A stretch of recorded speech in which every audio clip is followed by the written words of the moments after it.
Hello, this is F. William Engdahl with my premiere show on Newsbud called A Different View with F. William Engdahl. This first premiere show will be available to all who go on the website Newsbud, but the future shows will be for subscribers. So I urge you to consider a subscription if you want to follow this in the future. This week, we're going to be talking about a dramatic development in Turkey where the Turkish government has issued an arrest warrant for one of the most senior former CIA officials, Graham E. Fuller, in connection with the failed coup d'etat attempt against the Erdogan government in June of 2016. We will go a little bit into the role of Graham E. Fuller in Turkey as well as with the Fethullah Gülen organization. The next topic is going to be the development of a controversial renewal of the license by the European Commission Union in Brussels of the license for another 5 years of the probable carcinogen called glyphosate. This is the main ingredient used in Monsanto's Roundup weed killer, but there's a huge corruption scandal behind this renewal, and I go into some aspects not only about glyphosate, but the adjuvant components used in glyphosate that most people aren't aware of, including the effects on human male sperm and the effects on all sorts of endocrine disruptions. So the subject of glyphosate is much, much more alarming. It's a form of eugenics, in my view, than we are being told.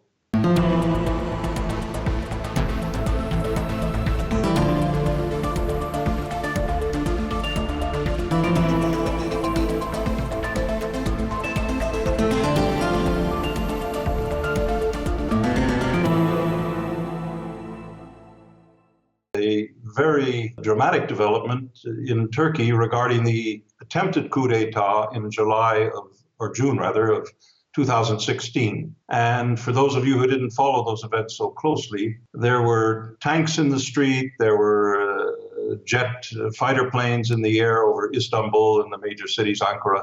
It was a full-blown attempted coup d'etat. Erdogan, who was together with his family on the resort areas, was in minutes of being bombed and murdered by the coup plotters, the military. He was alerted. Word has it he was tipped off by Russian intelligence, who had no interest in seeing Erdogan be killed in favor of Fethullah Gülen, and went to the television and called on the Turkish people to get out on the streets. And they went out en masse, and the coup soldiers lost their nerve and fled. Since that time, the Western media has portrayed Erdogan as making a witch hunt to root out all his opponents. And in my estimation, a little bit of background is very important. I have written a book that deals extensively with Fethullah Gülen and his network inside Turkey, not only inside the United States, where he has over 100 charter schools, state-financed, where he indoctrinates young school children into radical Islam under the cover of being for brotherhood, peace, and love, and so forth. Well, Fethullah Gülen has been his entire adult life a protege of certain CIA networks. One of the leading handlers of Fethullah Gülen is a man named Graham E. Fuller. You might want to note this name down and look in the internet for more information on this very fascinating CIA former agent, Graham E. Fuller. The Turkish government has just issued an arrest warrant for Graham E. Fuller for his role in plotting the coup d'etat. And Fuller wrote or made a statement to the press through his blog and through the media that he had nothing to do with the coup d'etat, and he believes Gülen had nothing to do with the coup d'etat. And furthermore, that Graham E. Fuller was in Canada on that night giving a speech in front of 100 people. Well, it's very interesting that he says this now. Go back to the days after the 15th of June, 2016, and you will find an hysterical blog by Graham E. Fuller. I had nothing to do with this coup d'etat. And furthermore, Fethullah Gülen is really a noble man, worthy of respect, and a fine figure for Turkey. This is just slander and so forth. Well, it wouldn't be the first time a CIA agent has lied to the public, I would imagine. But Graham E. Fuller is more wily than this. He happens to be the former father-in-law of a Chechen by the name of Ruslan Tsarnaev. Now, if any of you remember the two people who got tagged with the Boston Marathon bombing a few years back, 3 or 4 years back, they were the Tsarnaev brothers, and they had an uncle whose name was Uncle Ruslan. He lives in suburban Virginia today. Uncle Ruslan used to work for Dick Cheney's Halliburton in Central Asia with the collapse of the Soviet Union, when Halliburton, Chevron, BP, Arco, and so forth, the Anglo-American oil companies, were running all over the place, inciting a war in Chechnya to sabotage the Russian pipeline from Baku and whatnot. The son-in-law of Graham E. Fuller, the man who married Graham E. Fuller's daughter and lived in Fuller's house in suburban Virginia at that time, was the uncle of these two brothers who got pinned, and will probably never know the truth, but the suspicion is that they were falsely pinned for the crime of the Boston Marathon bombings. So Graham E. Fuller is not very reliable. More than that, Graham E. Fuller and Henry Barkey, who was identified by hotel personnel being in the Sea of Marmara, Princess Islands, luxury islands, and luxury hotel on the night of the coup attempt against Erdogan, that Henry Barkey, who lives in Pennsylvania, not very far from the exile home of Fethullah Gülen near Sayersville, Pennsylvania, that Henry Barkey was in the Istanbul area, 20-minute boat ride away, with a group of people. And one of the people identified by Turkish media at that time was Graham E. Fuller. So we go back a little bit and we find that Graham Fuller and Henry Barkey also co-authored a book on Turkey called Turkey's Kurdish Question. So these two CIA agents, as well as the fact that Graham E. Fuller is responsible for the fact, against the objections of the United States Department of State and Homeland Security in 2004, managed to override that, and on national security arguments got Fethullah Gülen exiled in Pennsylvania.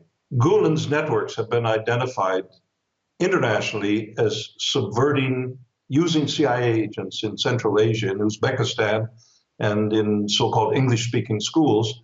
CIA agents have been identified by Turkish intelligence as English-speaking teachers with diplomatic passports. Now, years ago, I taught English, and I never was offered a diplomatic passport. So right away, you begin to get a feeling that Fethullah Gülen and the CIA have a pretty tight relationship going back years. In Turkey, over the last 30 years, the Gülen network has been building what Gülen once referred to in a speech as a spider's web of influence in the judiciary, in the military, in the police, and in the education system.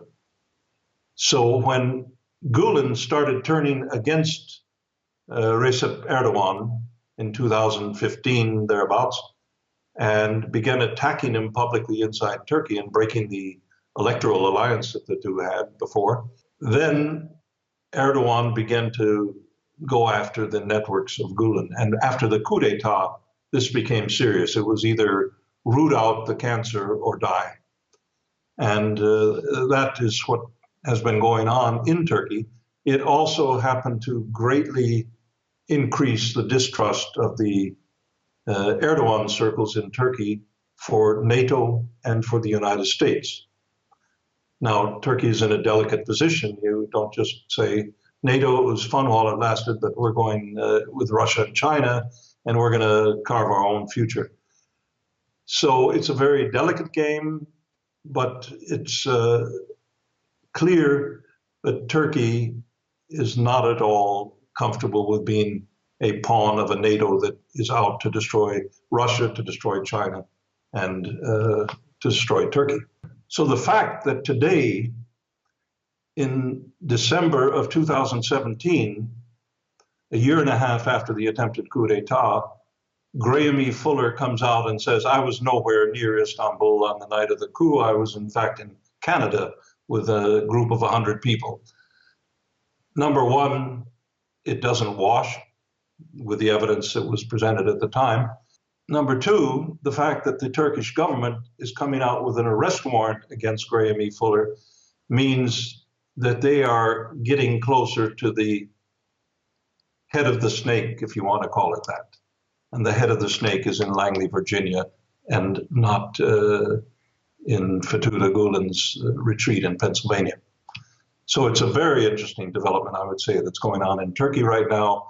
And the fact that Graham E. Fuller feels compelled to answer this in the way he does, as Shakespeare might be parodied, methinks he doth protest a little bit too much. I want to talk a little bit about development here in Europe in the last days. For approval by the European Union Commission, a 5-year license renewal for the herbicide, the weed killer called glyphosate. The subject is one of the most controversial inside Europe among the population as well as among governments. Repeatedly, there were votes of the member countries of the European Commission in a weighted complex voting system that they devised, which did not allow renewal of the license of glyphosate. Now, glyphosate is the prime ingredient in the world's largest selling weed killer called Monsanto's Roundup.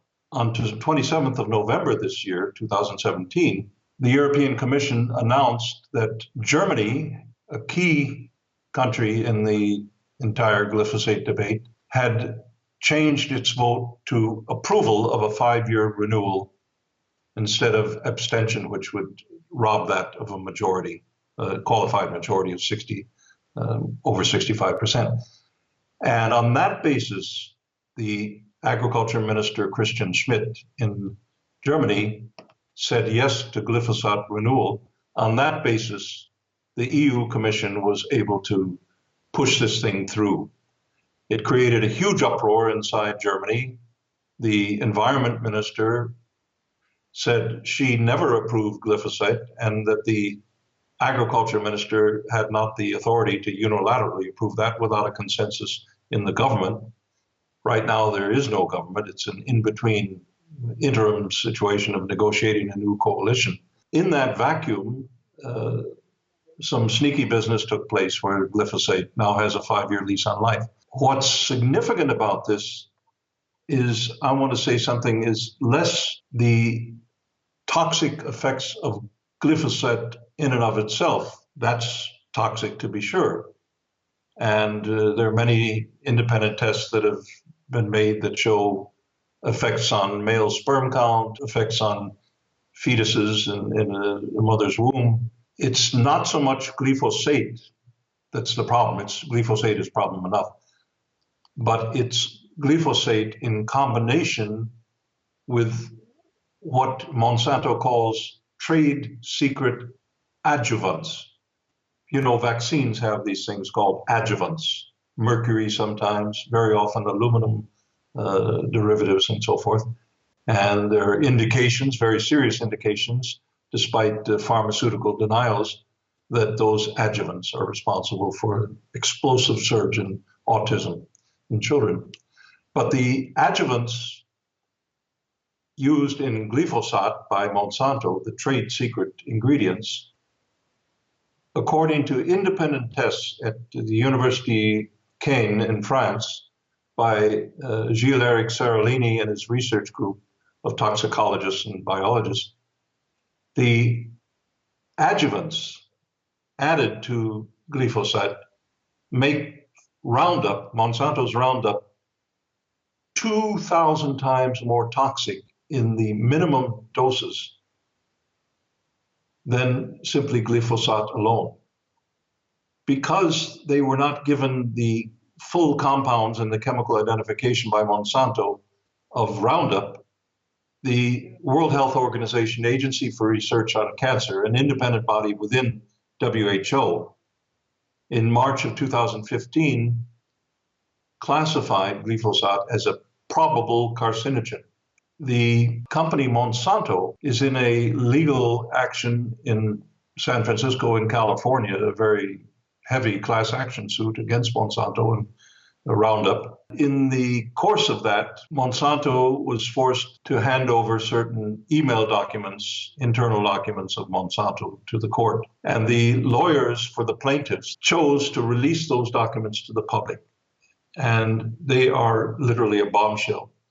One document, to give you an example, from Donna Farmer, PhD, Monsanto toxicologist, chief toxicologist in 2003, she wrote, "The terms glyphosate and Roundup can't be used interchangeably. You can't say Roundup is glyphosate.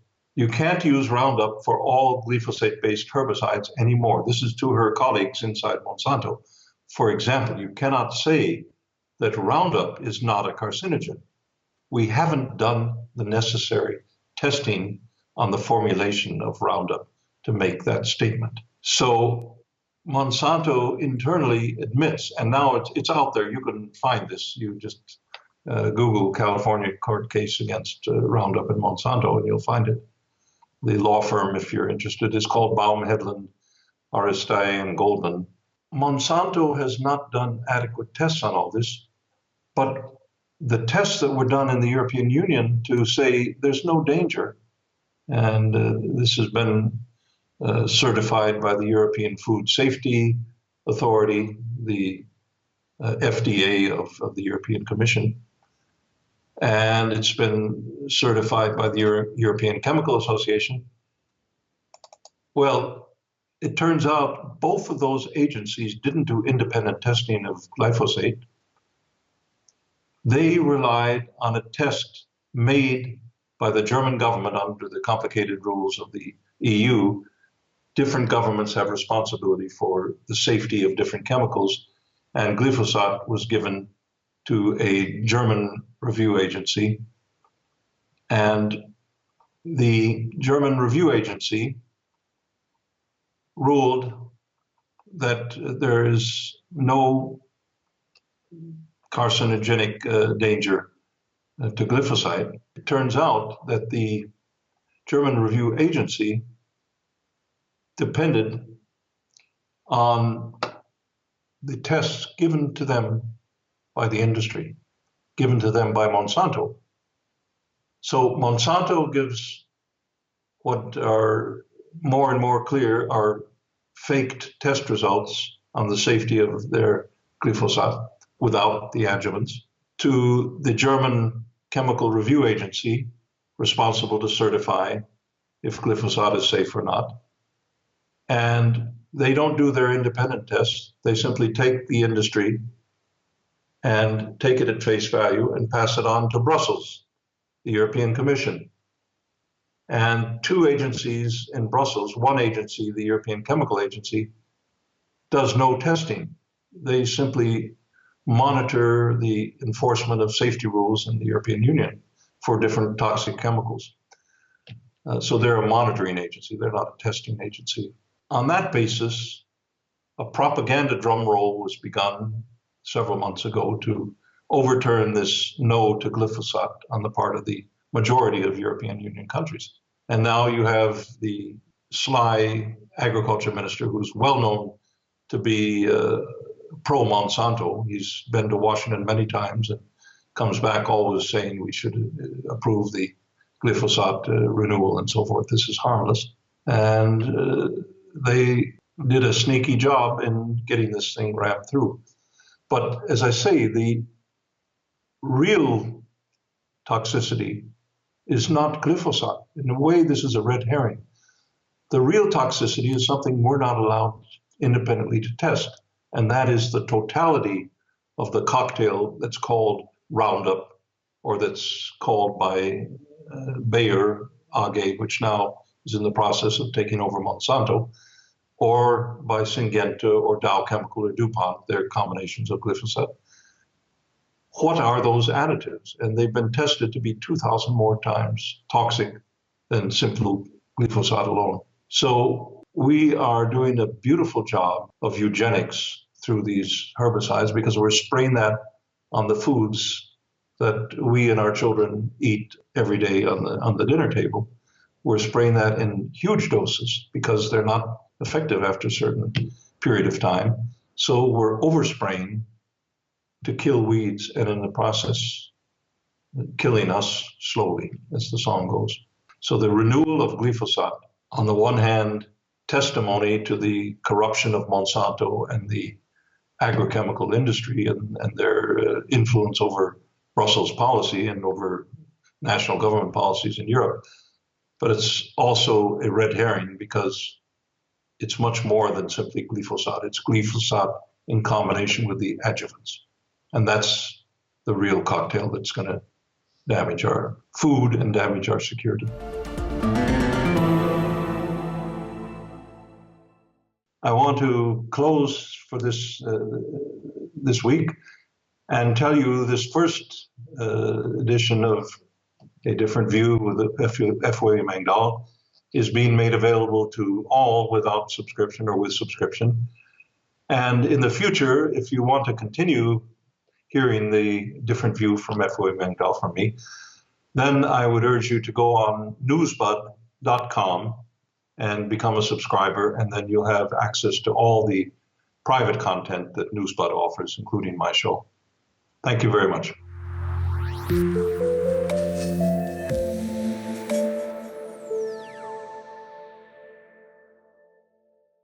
A whole bunch of important news has broken today. Assad has used chemical weapons before. I assume similar activity is going on. What does the president say when you look at history? I don't think that's true. Well, this is just another load of nonsense. Picture is mixed.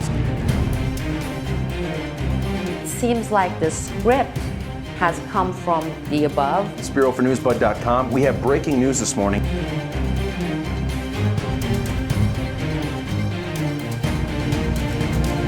The single most important operation of the CIA worldwide.